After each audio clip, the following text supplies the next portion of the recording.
Good afternoon. Welcome to CRI's Tax Tactics 2025, our year-end tax planning for your business. As 2025 draws to a close, now is a great time to start thinking about what you can do for the remaining couple of weeks of 2025 and into the new year. Things you can do to help save your business some potential tax money. So before we get started, have a couple of housekeeping items that we'll go through. First, any information taken from this course should be applied in a manner consistent with the context of our presenters. For those of you needing continuing professional education credit, this course does offer 1 hour of CPE credit. In order to qualify, you'll need to be logged in under your own unique Zoom link and stay logged in for at least 50 minutes and answer at least 3 of the 4 polling questions. If you have any questions about that CPE process, feel free to email cpe@criadv.com. We will be posting in the webinar chat copies of the presentation slides. So if you'd like to download a copy and reference them on your own machine, feel free to go to that webinar chat section of the Zoom platform, and you'll see a link to download those.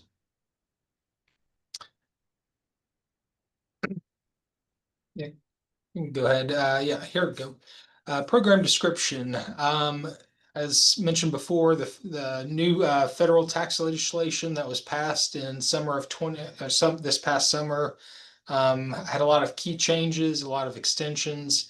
So this session is going to focus on some of those strategies that businesses need to be thinking about, new deductions, deferrals, and certain other considerations that you could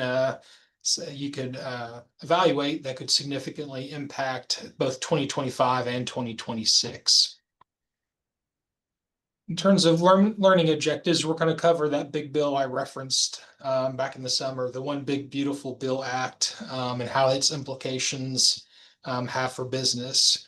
We're going to cover some of those changes, as well as some tried and true year-end planning strategies to reduce taxable income and preserve that cash.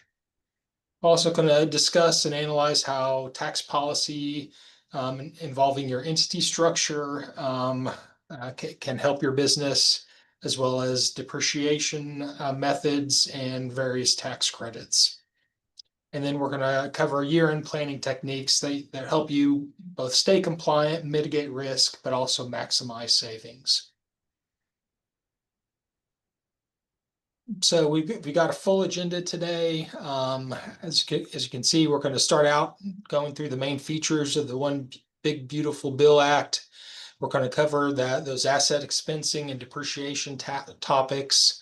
There have been a lot of changes in research and development and how those expenditures are treated. So we're going to cover that. We're going to touch on how the law changed regarding the business interest expense. We're also going to cover qualified business income deduction. We're going to cover qualified small business stock that had a small change, but is going to be very impactful for some businesses. We're going to cover pass-through entity tax and SALT planning. We're going to then move into compensation and fringe benefits.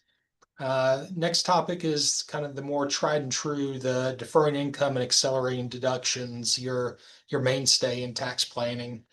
Finally, we're going to wrap up with some cash flow considerations specific to estimated tax payments.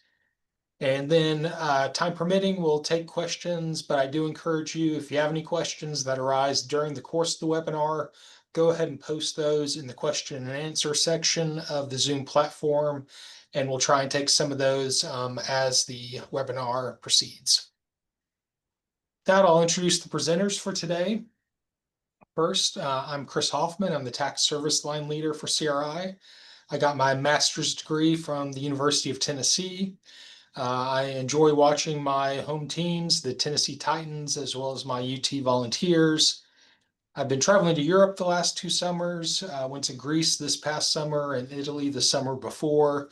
And I have 2 Boston Terriers at home, Dash and Winston. Also presenting today is Reagan Glaze. She attended Auburn University. She enjoys spending time on the water or at the beach, and she has been to all continents except Antarctica. At home, her furry friends are two dogs, Fern and Sailor, a cat, Daphne, as well as her goldfish, PJ. Last but not least, we have Malad Jabari. He went to the University of Georgia and Kennesaw State University. He enjoys his teams, the Georgia Bulldogs, Atlanta Braves, Falcons, and Hawks. He enjoys traveling to the Gulf Coast and visiting Destin. And his furry friend is Remy, a black lab and Dachshund mix. So with that, I'll pass it off to Reagan, who will get us started. Thanks, Chris. Good afternoon, everybody. I'm excited to be here and talk to you about the One Big Beautiful Bill Act.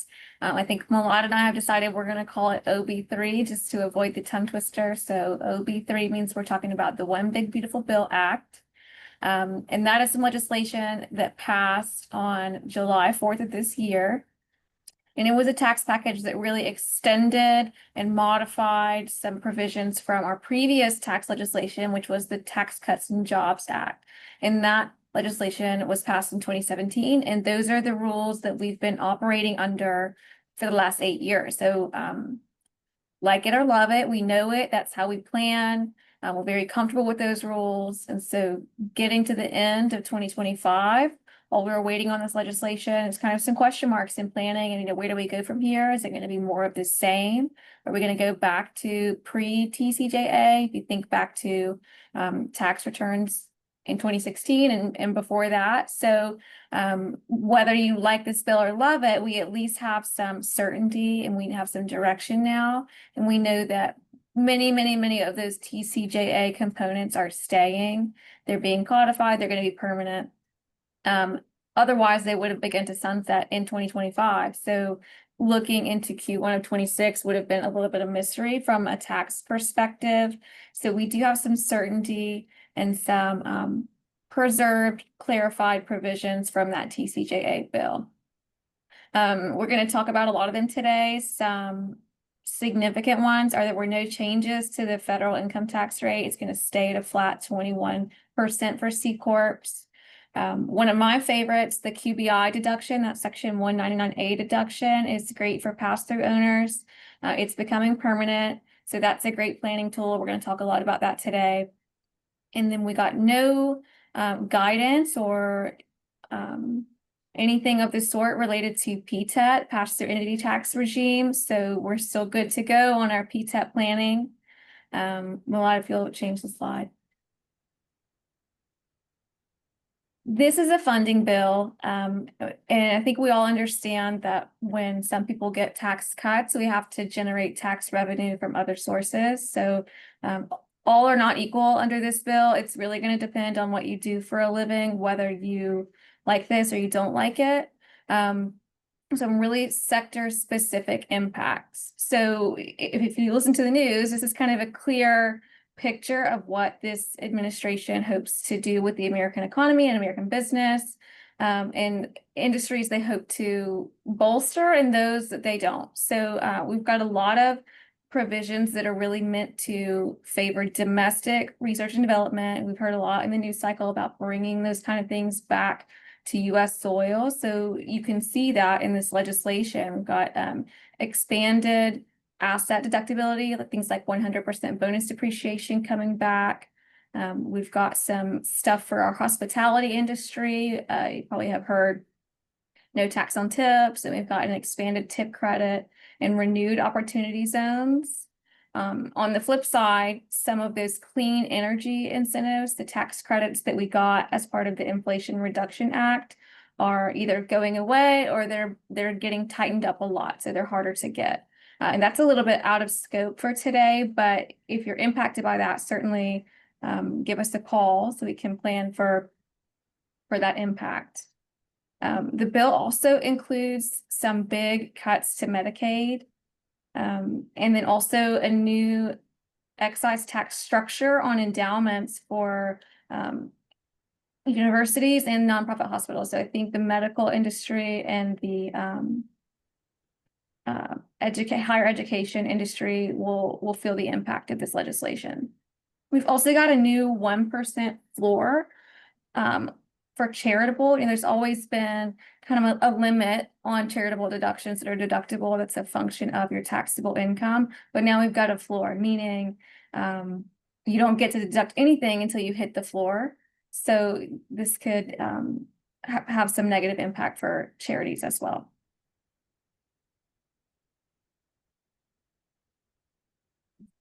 Okay, in 2017, when we got Tax Cuts and Jobs Act, that is when we got bonus depreciation. And between 2017 and 2022, you were allowed to deduct 100% of the cost of your assets placed in service during the year. And it's not limited to your income. You can make a loss, you can increase the loss with bonus depreciation. And that started phasing down in 23 and was set to go away by 27. So what we got with OB3 is a restoration of that bonus depreciation. 100% bonus is back and it makes it permanent, semi-codified.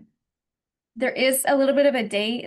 It's in service after January 19th, 2025, which seems a little arbitrary to me, but when you're planning for year end for 2025, just make sure you're considering when you bought their assets and were they in service before this kind of cutoff date. It's important. People love bonus depreciation, and I do too. I mean, it's a great tool if it's right for you, but this time of year, I start getting a lot of calls from people that say, Reagan, how much do I need to go out and buy before the end of the year to make my taxes go away? And I want to encourage you that you cannot outspend your tax bill. 100% write-off does not make it free. And my hope for everybody on this call is that you close this year with a lot of money in your pocket, and running out and buying stuff just for purposes of creating this deduction doesn't necessarily advance that objective. So if it's right for you, it's great. It is the default. You don't have to do it. If you maybe you bought $1 million crane and you don't need $1 million deduction, then you might consider electing out. And you need to consider, is this deduction worth more to me this year than it is over the next 5 or 7 or whatever type of asset you've purchased? Interesting for 25 is we also have this election. You have an option to elect 40% bonus, which is what was the original allowance for 2025. Pre-OB3 was 40% bonus depreciation. So you might consider somewhere in the middle. I think more options is always good. More agency over our taxation is good. So for 2025 only, we have this elect out, elect 40, elect 100. So 3 choices. Thank you. We've also got some changes to section 179. There's a threshold for 179 in terms of assets placed in service, how much you can deduct. 179 is also income limited. So you cannot create a loss or increase a loss using section 179. This is also for trade or business, page 1 income only. Bonus depreciation, if you want to get out of bonus depreciation, you have to elect out for all assets of the same class for that tax year. Meaning if you bought a bunch of forklifts that are 5-year property, and you also bought some couches for your lobby that are 7-year property, you can elect out for the forklifts and not elect out for the couches, but you can't just choose one forklift and write off the rest. So 179 is better for cherry picking. If that's what you are looking to do, you really can just pick and choose which assets you would like to deduct using section 179. But you should consider that not everyone can participate in section 179. So if you're the owner of a pass-through and some of your co-owners, shareholders, members are estates or trusts, those people cannot get a benefit from section 179. So if you are comparing the two and you want to make the best choice for the group, just keep that in mind. Also important to consider is state conformity. States, for the most part, allow section 179 because it's been around for a long time. So the states that do static conformity or decouple completely have had some time to catch up.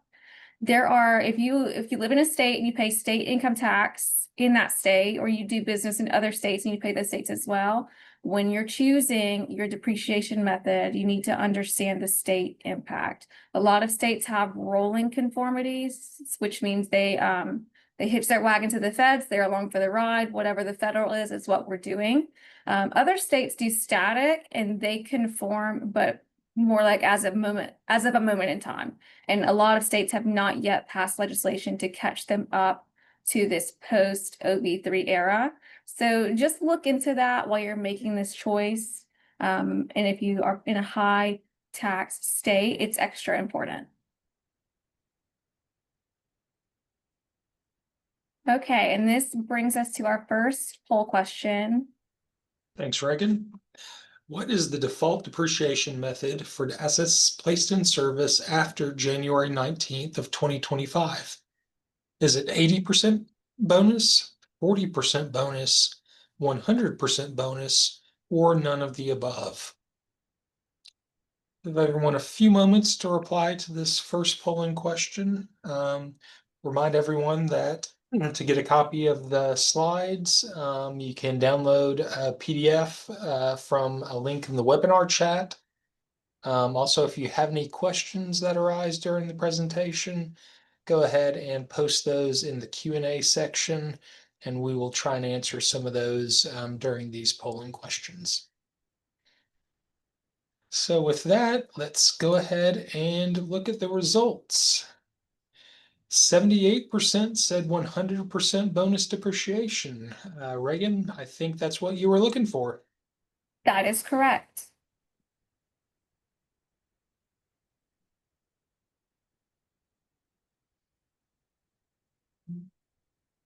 I'll let you guys take it from here.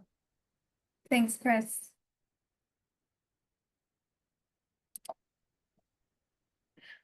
Another big change that we got with first TCJA and then kind of reversed by OB3 is the way we treat R&D expenditures. So when TCJA was passed in 2017, there was a provision in it relating to R&D, research and development expenses, that says starting in tax year 2022, you are not going to be able to immediately deduct these costs. You need to capitalize them and amortize them over 5 years.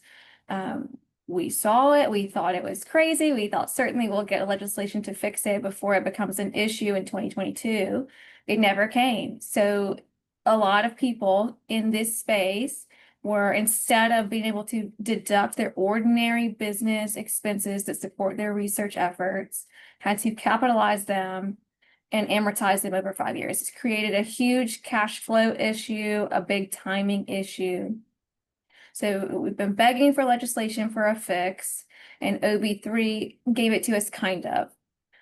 It is going to bring back immediate expensing of domestic only R&D. So if you're doing offshore, foreign research and development activities, those type expenses are still subject to the capitalization rules. And that's actually a 15-year amortization period and not just 5. So again, this is a way the administration is hoping to incentivize domestic R&D with these kind of rules.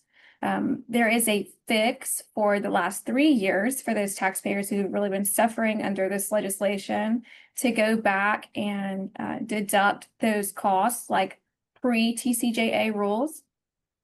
But it is not the way we thought it would be, and it's not what we hoped for. It's still a fix, and it involves going back and amending all 3 of those tax years to deduct the expenses. And there is a hard due date on that. I don't want you to miss it. And I know we're here to talk about year-end tax planning, and technically this due date is in the middle of next year. But I want to remind you that at the end of this month, e-file, electronic filing with the IRS, is going to close for maintenance. That's normal. It happens every year. But when it reopens in the spring, you will not be able to e-file a 2022 tax return. So if you have ever paper filed a tax return before, or if you ever paper filed an amended tax return before, you know that can be a very lengthy process. I would encourage you to push to get those 2022 amendments in before the close of e-file. Again, this is not required. You don't have to go back and amend. Certainly, you should consider whether it's worth it. There's an administrative cost. There is just kind of the general pain of filing amended tax returns. But if it makes sense for you, I would encourage you to do it now and not wait until this deadline, which is in July of next year. If you have, if you decide you're not going to go back and amend and deduct those costs, we're getting some expanded amortization options where you can just kind of deduct the remaining unamortized R&D costs from 22, 23, 24, all in 25, or you have this other option to expand that period to cover 25 and 26. So you could write it off in 2 years and then begin immediately expensing your current year R&D expenses in 25 as well. The fix is only for small business taxpayers, and small is relative. Average gross receipts of $31 million or less, and not that small. A lot of people, I think, are going to be able to get some relief from this. Malad, can you go to the next slide? Oh, here I'm going to turn it over to Malad, and he's going to teach us about business interest expense. Thank you, Reagan. I appreciate it. Yeah, I wanted to touch on the business interest expense, and there's some key change in regards to the computation that was enacted as part of the OB3. So what OB3 has done, it has changed how much interest expense businesses can now deduct for tax years beginning after 2024. Now what OB3 has, it has now permanently restored the add back for depreciation, depletion, and amortization when computing the 30% limitation on adjusted taxable income, or ATI, for businesses, effectively allowing more interest expense to be deductible. So the computation here now, and when computing your interest expense deduction, it now aligns with a more EBITDA approach rather than the previous EBIT approach. Now, if I've lost you, in the next slide, we'll go through an illustration on the impact of OB3 and how it's going to change the deductibility for interest expense for businesses. And I will say with OB3, this change is a significant win for capital intensive businesses, where depreciation is a big expense, and you couple that with the restoration of bonus depreciation now to 100%. This is a huge win for businesses with heavy equipment, machinery, fixed assets, where they can now utilize more interest expense in 2025. So to illustrate the change allowed under OB3 in the computation for the deductibility of business interest expense, in this illustration, let's say we have a fact pattern where a company purchases new heavy machinery and equipment. It's financed with a loan for 2025. Let's say this company has $1 million of taxable income before factoring interest, depreciation, and amortization. Current year depreciation is $200,000, and they have $400,000 of interest expense. Before the enactment of OB3, the ATI for the business would be at $1 million. 30% of the ATI limitation gets you at $300,000. So before the enactment of ATI, this business would have been looking at an interest expense deduction the current year of $300,000. That $100,000 that was not deducted is not lost. However, it's carried forward to be utilized in future years. It's just disallowed in the current year. Now, with the enactment of OB3 and it being in place for 2025, and the same fact pattern, now as you see, you get to add back the $200,000 of depreciation in the computation for adjusted taxable income, or ATI. So 30% of that is $360,000. So the allowable interest expense deduction for this business when OB3 in place yields a business interest deduction of $360,000. Disallowed portion of their interest expense is now $40,000, which is carried forward to be utilized in future years. So with the enactment of OB3, same fact pattern, this business has an additional deduction of business interest expense in the current year of $60,000, which nets you a federal tax benefit of $12,600. So this highlights how big a win this is for businesses with the passage of OB3 and how it relates to computing business interest expense. Now, some tax planning around business interest expense. You should be aware of the small business exemption. So businesses with average gross receipts over the immediate preceding 3 tax years of $31 million or less are exempt under the small business exemption. Also, businesses that are in the real property trader business, like real property development, construction, acquisition, conversion, rental, operation, management, leasing, or brokerage activities, may still avoid the limitation by making a election, and this election is under Section 163J7. And this election will allow the real property trader business to take the full deduction of business interest expense in the current year, regardless of the 30% adjusted taxable income cap. The trade-off here is when you make this election, you're required to depreciate your assets under the less favorable ADS method versus the more favorable makers method. So that's a trade-off in making that election. And that brings us to our second polling question. Okay, thank you. Next polling question. For the business interest limitation, which of the following items were restored by the OB3 to be added back in the computation of adjusted taxable income? Is it only depreciation? Is it only depreciation and amortization? Is it depreciation, amortization, and depletion? Or is it none of the above? Malad, we had a question come in. If you do have some disallowed business interest expense that's carried forward, is it immediately deductible in the next year? Or are there any limitations to deducting that carry forward in the following year? In future years, you can only offset it or deduct it when excess taxable income is available or allocated. Yeah. So when excess taxable income is allocated. Okay, thank you. With that, let's look at the poll results. 55% said depreciation, amortization, and depletion. 28% said only depreciation and amortization. Malad, can you clarify that for people? Yeah, C is correct. Depreciation, amortization, and depletion, all 3 components here can be added back in the computation of adjusted taxable income when computing your business interest expense in the current year. That's right.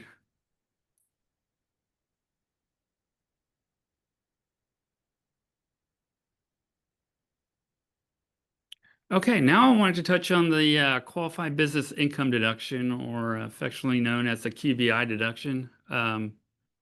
So the QBI deduction was enacted as part of the TCJA, and its intent was to reduce this tax disparity that was created between C corporations who are taxed at the flat favorable tax rate at 21% and pass-through entities and their owners who are, taxed at marginal tax rates, which could be as high as 37%. So the QBI deduction, it provides up to a 20% deduction on qualified business income, or QBI, from pass-through entities, your partnerships, S corps. For higher income taxpayers, there's some additional limitations, more hoops to jump through based on their taxable income levels, W-2 wages, and qualified business property allocated from the underlying pass-through entity, which might limit their deduction. Also, income from a specified service, trade, or business, SSTB, have special rules tied to them and are not considered QBI for higher income taxpayers. So this would be any service business in the industries of health, law, accounting, consulting, financial services, the performing arts, and athletics. Generally, it's any business in which the principal asset is its reputation or skills from its employees and owners. With the enactment of OB3, it has made the deduction for QBI permanent at 20%. There were some deliberations and discussions between lawmakers about possibly increasing the deduction to 30%. However, they ultimately settled on 20% with the enactment of the bill. The definition for a specified service trader business, or SSTB, will remain the same with the passage of OB3. Here we have illustrated the available deduction for owners in 2025 if you're in an SSTB. So if you're a married filing joint taxpayer, if your taxable income is below $394,600 for tax year 2025, you have the opportunity to realize the full deduction, the QBI deduction at 20%. However, once you're above $494,600, you'll be phased out from the deduction if you're in an SSTB. For other filers, single, married filing separate, or head of household taxpayers in an SSTB, if your taxable income is below $197,300 for tax year 2025, you have the opportunity to also realize the full deduction at 20%. But quickly, once you're above $247,300 in tax year 2025, you're phased out of the deduction if you're in a specified service trader business. And so that brings us to, if you're an owner in SSTB, what can you do to stay below these phase-out thresholds where you can claw back or preserve some QBI deduction?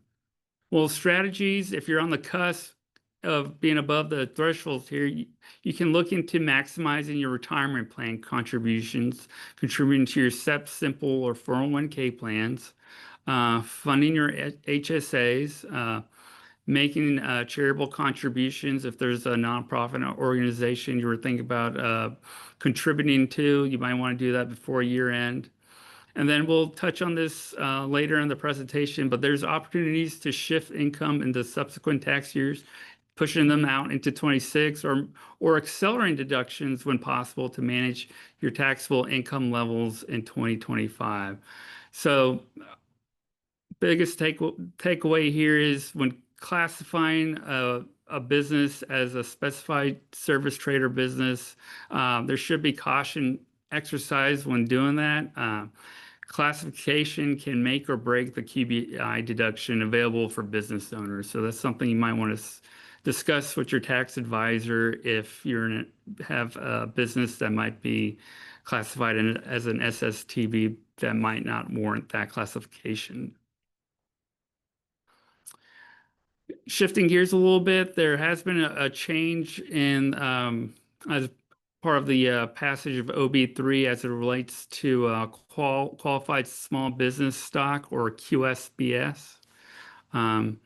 So qualified small business stock is a great tax incentive that's permitted under Section 1202 of the Internal Revenue Code. And it's for non-corporate founders and investors in qualifying startups and small businesses that are taxed as C corporations. And what Section 1202 allows, it allows the owners in these businesses to potentially exclude up to 100% of their federal gains on the subsequent sale of their qualified small business stock. And with the enactment of OB3, it has expanded the QSBS gain exclusion rules. The prior rule was that 100% of your gain would be excluded only after you held that stock for 5 years or more for stock held before July 4th, 2025, or the date when OB3 was signed into law. So now with the enactment of OB3, it has introduced a tiered exclusion structure based on the holding period of the stock. So stock acquired after July 4th, 2025. Now, after 3 years of holding the stock, 50% of the gain could be excluded. After 4 years, 75% of the gain could be excluded. And 5 years or more, now you're looking at the traditional 100% gain exclusion. Also, with the enactment of OB3, it has increased the corporate issuer asset cap. Before, businesses that would qualify for QSBS treatment, their gross asset limitation for that was 50 million.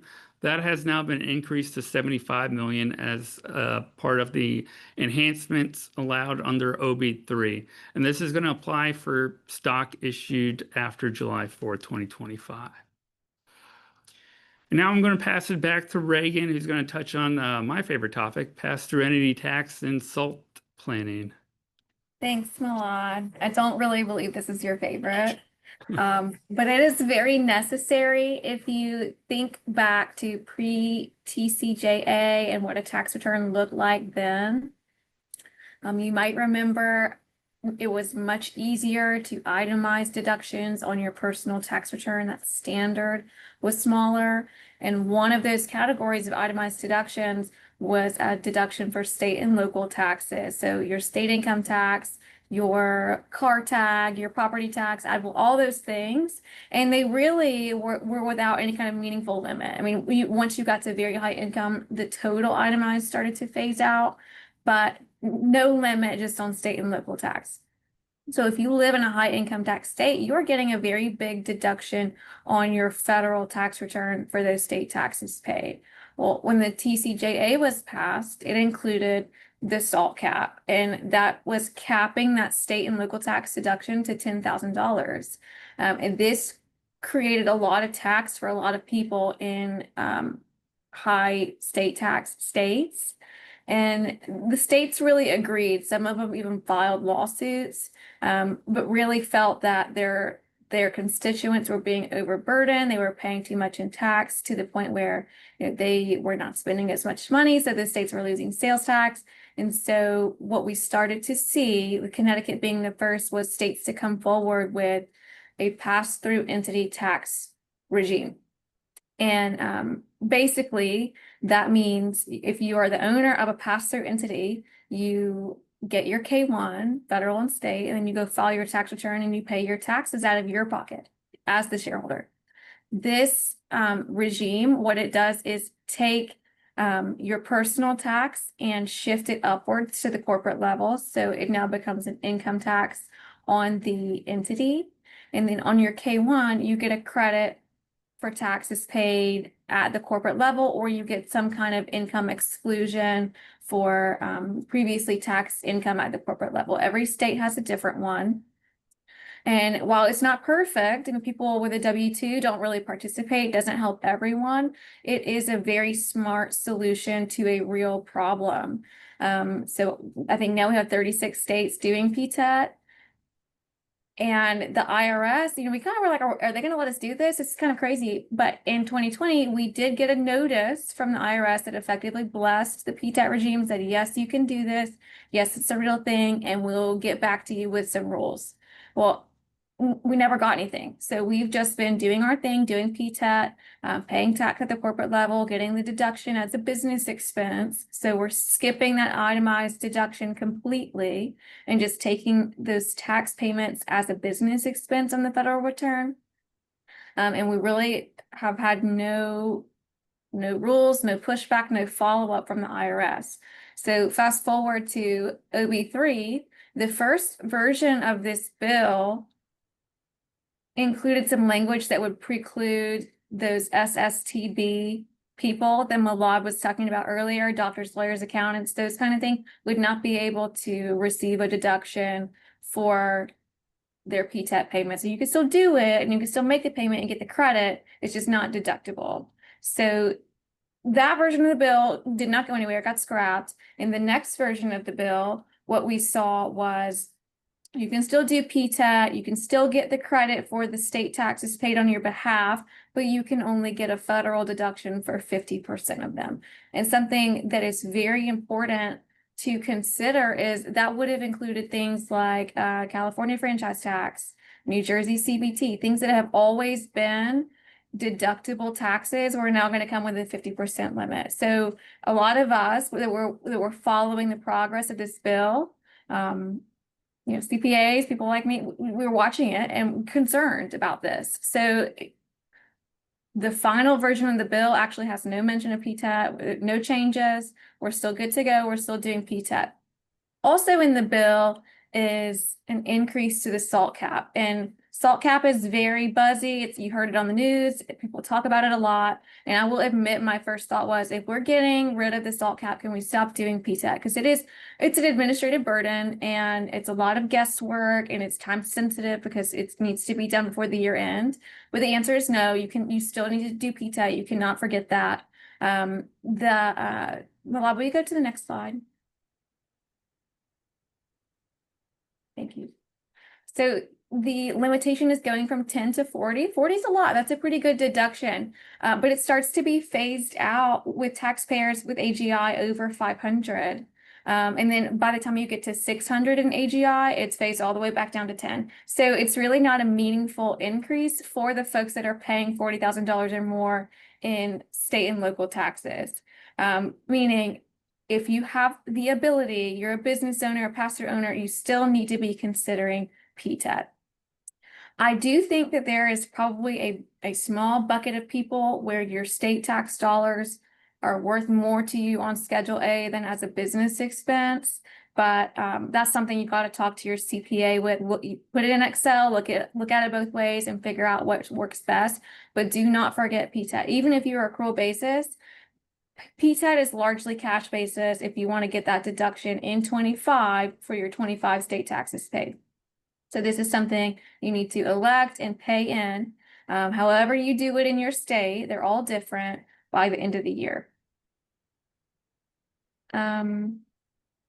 State conformity, so that we've talked about this already, but states, they would have made their PTET regime to fall in line with the SALT cap, which was originally meant to expire this year. So at the end of this year, we were meant to go back to the old way, no SALT cap. So when states did all this beautiful legislation and got us this PTET regime, the timing would have been that the PTET regime is over when the SALT cap is over. So you do need to watch your states. Are you going to get legislation to extend? A lot of states have already done it.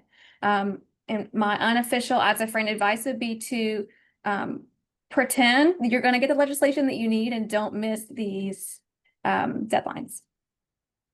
Okay, I'm going to change gears. Compensation and fringe benefits. Year end is a great time to consider this. You want to make sure that your policies are trued up and you've thought about all the changes to things like no tax on tips, and you're ready to accommodate that from a reporting perspective. So you want to check in with your payroll provider, make sure you understand what to do. A lot of people like to give a year-end bonus. This is a great way to reduce your taxable income for the year and earn some favor with your employees.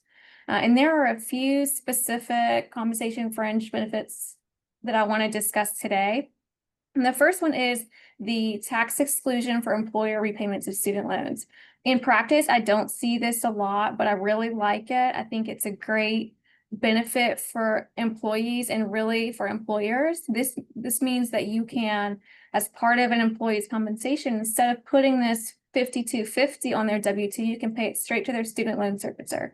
And it's not applicable for everyone, obviously, but I'm a millennial, so I know about student loans. And I think this is a great benefit. And if you can convert some wage to this repayment, if your employee wants that, I think they're getting more bang for their buck. And this is also exempt from FICA, so you're saving a little bit too. And it is made permanent by OB3, and it's going to continue to be indexed for inflation starting in 26. Some other TCJA provisions were made permanent, one of which is the moving expense. There is no more tax-free relocation package to the employee. So if you want to move someone to your city to work for you and you want to cover their moving costs, that still needs to go on their W-2. That was not rolled back. It's extended as part of OB3, and that excludes active duty military. This next one, I envision being deeply, deeply unpopular. I don't like it. The TCJA took that deduction for meals provided to the employee for the benefit of the employer, took it down to 50% from 100, and OB3 gets rid of it completely. And to be clear, I'm not talking about wining and dining with your clients. I'm talking about for your employees. Everyone's working a long shift and you want to make everyone comfortable. I'm a CPA, do tax returns. This lends itself to some very long days a few times a year. I'm grateful for my team. I like when they are willing to burn the midnight oil with me, and I want to feed them. So I don't like this because I think ultimately it penalizes the employee. So I think this is going to be really unpopular. I don't like it. On a more positive note, we did get a threshold increase for employer-provided dependent care assistance programs, and that's going from $5,000 per year to $7,500 per year. That's a great thing for parents. That's not an inflation index; it's just an increase. Okay, I think that's going to bring us to our next polling question. Okay, thanks, Matt. And thanks, Reagan. Next polling question. After 2025, what will be the deduction allowed for meals provided to employees for the convenience of the employer? Is it 50%, 25%, 40%, or 0%? While everyone has time to give an answer to the polling question, we had a question come in a little bit earlier, Malad, on the qualified small business stock. Question was, could an S corp qualify as a qualified small business for that gain exclusion? No, the tax treatment of the corporation must be a C corp. It's as required on their 1202. Okay, thank you for clarifying. And with that, let's look at those poll results.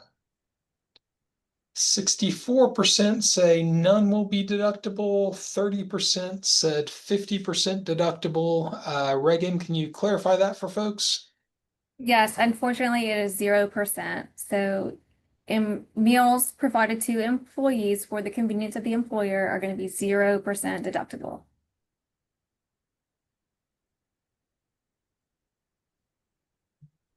Okay, thank you guys.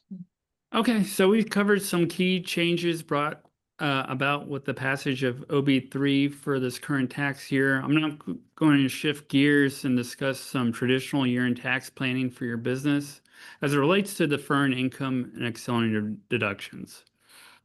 So you're going to want to defer income if the opportunity arises where you want to shift income into the subsequent tax year into 2026. This is going to be beneficial if you anticipate your taxable income to be higher in 2025 than in 2026, or you expect to be in a higher tax rate in 2025 than you would do in next year.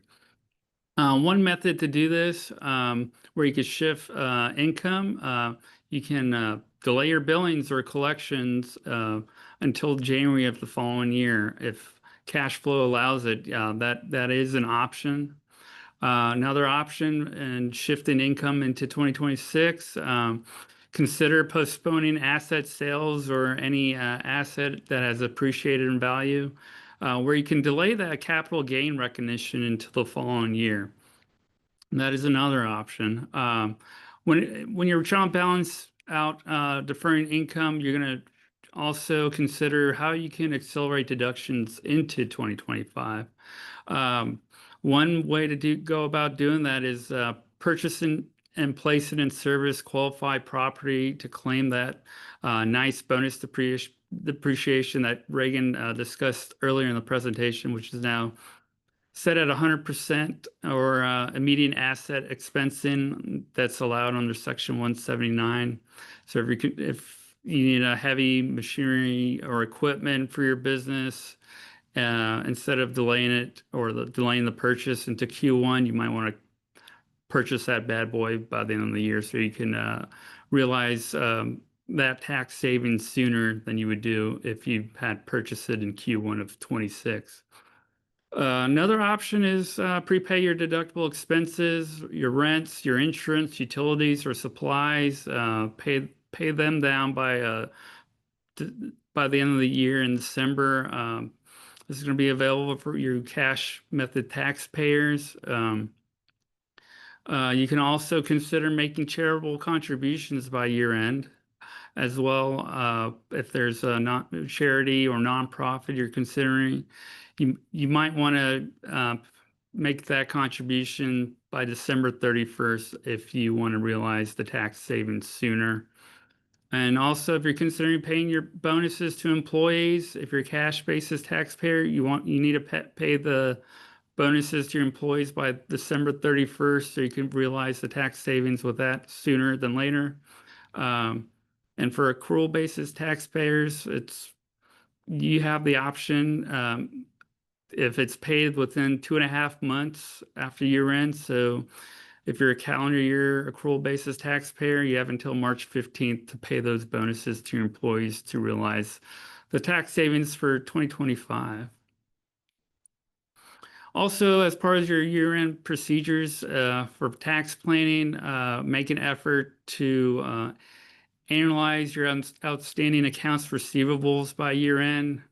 If there's any receivables out there that you determine are uncollectible, you need to make an effort to write them off so you can realize the deduction in this current tax year. And for accrual basis taxpayers, writing off worthless receivables will create a deduction in the year of write-off. Also, as it relates to inventory, make sure in your year-end procedures to perform a physical inventory count by the end of the year. Make a write-off any inventory that you determine is no longer has value, such as items that are obsolete, spoiled, damaged, or lost. Those will create a write-off or a deduction for you in the current tax year. You want to do that by year end. For accrual basis taxpayers, writing off inventory that has no value will also create a deduction in the year of write-off. And this is going to bring us to polling question number 4. Okay, thanks. Last polling question. Which of the following is a valid way to accelerate deductions before year end? Is it prepaying certain business expenses like rent or insurance before December 31st? Is it waiting to pay invoices until after January 1st? Is it delaying year-end charitable contributions? Or is it postponing year-end bonus payments to employees? And while folks have a little time to answer that question, we've had a flurry of questions come in specific to the change in the deductible meals. Reagan, can you clarify which of those meals would be deductible and which will now be non-deductible? Sure. I'm looking at the chat and I'm seeing a lot of mention of travel meals. There is no change to travel meals, still 50%. They need to be they need to rise to the level of travel per the IRS. So away from home, not luxurious. So you still need to make sure you're following those rules if you're deducting 50%, but this is not, travel meals are not covered by this new rule.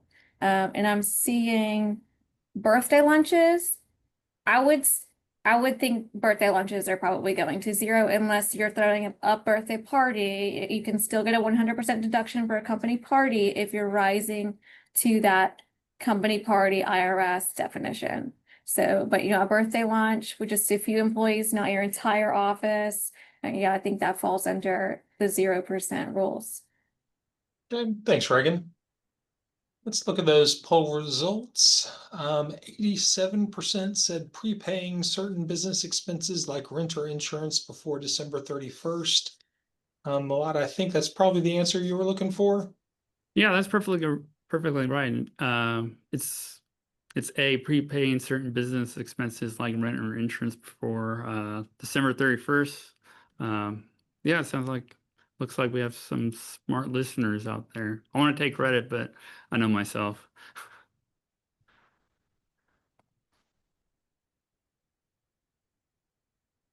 All right, moving ahead.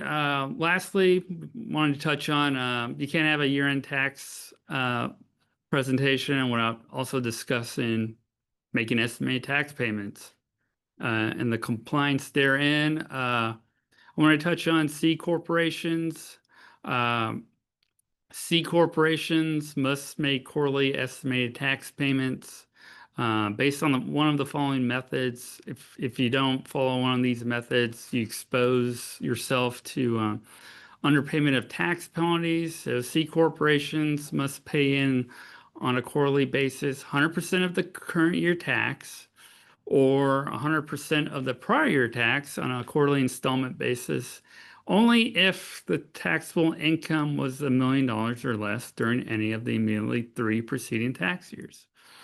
If you don't meet this, so if any of the immediately 3 preceding taxable income exceeded $1 million, the corporation actually must base its payments on current year tax, except when determining its first quarter payment. If it doesn't follow that, it exposes itself to underpayment of tax penalties. And estimated tax payments for C corporations are normally made in 4 installments on the 15th day of the 4th, 6th, 9th, and 12th months of the tax year. So quarterly due dates for calendar year corporations are illustrated here. The next installment that's due for calendar year end C corporations is going to be for Q4, and those are due on December 15th. Now, for pass-through entities and their owners, pass-through entities do not pay federal income tax at the entity level generally. However, that obligation is going to fall on the owners of the pass-through. So owners must also make quarterly payments if they expect to owe $1,000 or more in tax, and after factoring credits and withholding, or else it also exposes itself to underpayment of tax penalties. So methods for individual taxpayers to avoid exposure to underpayment of tax penalties. If you had no prior year tax liability, that's one method in which you would not be exposed to the exposure here. If you pay in 100% of the prior year tax, so for 2025, you pay in 100% of 2024 tax on a quarterly installment basis, you would meet the requirement. However, if your AGI in the current year is above 150,000, you actually have to pay in 110% of your prior year tax if you want to avoid the underpayment tax penalty utilizing this method. You can also pay 90% of the current year tax on an installment quarterly method, or the option available as well is use the annualized income method and pay 90% of the annualized tax each quarter. For individual taxpayers, the quarterly due dates are going to be due April 15th, June 15th, September 15th. Next installment to be aware of is going to be the Q4 installment payment due on January 15th. Please be mindful for you listeners out there that effective September 30th, 2025, the federal government has now officially ended the use of paper checks for tax-related payments and refunds. So you can no longer mail in your estimated tax payments. Those need to be made through electronic methods. So please be aware of that requirement now. And it's a huge thing to take away from this webinar. Also, if your pass-through is, as far as tax planning, you plan to make the pass-through entity tax election, be mindful that those estimated tax payments need to be made at the entity level. And with that, I think that covers the key changes we discussed regarding OB3 and some year-end tax planning, tax tactics. We've discussed. Okay, thanks, Malad. And we are right at the top of the hour, so appreciate everyone's time today. Answered most of the questions, but if we didn't get to your question, yeah, I do encourage you to reach out to your CRI advisor. They can sit down with you and discuss your specific tax situation and go through some of these year-end tax planning ideas that Reagan and Malad mentioned and see how it impacts your business. I also encourage you to go to CRI's on social media and follow us on our various social media platforms as any new law updates come out and any timely content that we find, we push that out on a very frequent basis. So follow us on social media and you'll be able to get these type of tax updates throughout the year. So on behalf of Reagan, Malad, and myself, and all of us at CRI, we appreciate your time today and hope you have a great rest of the day and rest of the year.